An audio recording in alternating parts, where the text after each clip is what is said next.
All right, so we've got an investment, a total investment of $3,000, and we are investing in one account. We'll call that A. Just making the highlighter. So in account A, and we've got account B. Okay, so account A, let me just change those colors actually. Account A is 3.5%, right? And then account B is 5%. Right? Now here's the critical part, is the total amount, the total is going to, after we invest for a year, is 3,138. So the actual interest earned is only 138. Okay, that's the critical part. So, you know, we're talking about small interests. So we're getting 3.5% interest. So out of $100, $3.50 for every 100.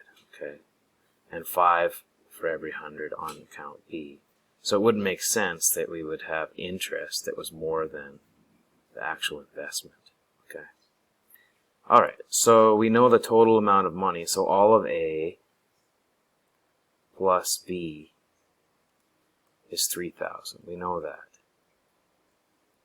Okay. And we also know, okay, so we're investing in account A is 3.5%. So 3.5% is 0.035 of A. That would be our interest, right? For whatever the A amount is, whatever that investment is. Plus 5% for whatever we invest in account B. And that total interest is $138. Okay, what I'm going to do is, since I can see that, well, I want to find out what A is.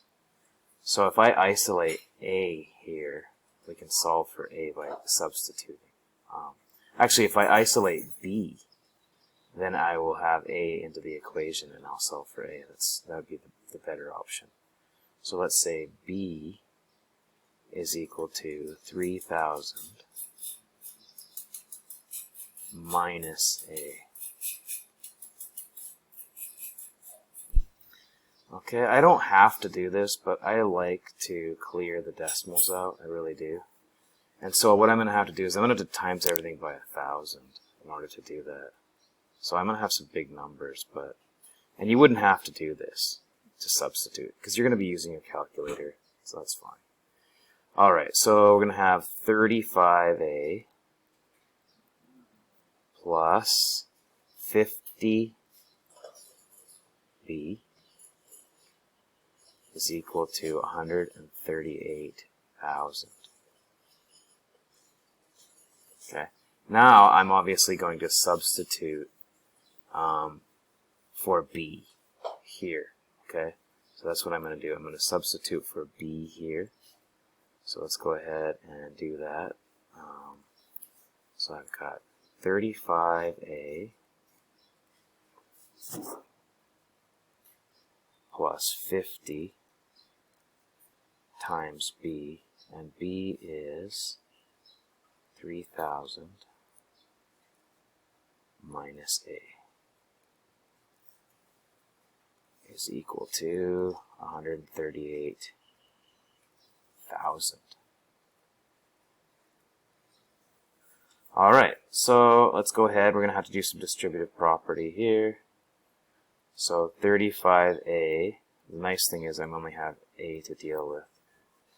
And we're going to have 150,000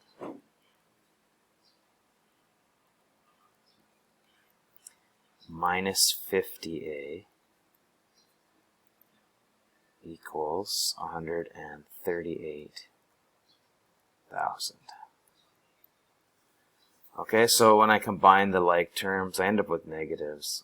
Let's just switch colors so we can see what's going on here. So if I combine the terms, I've got negative 15A, right,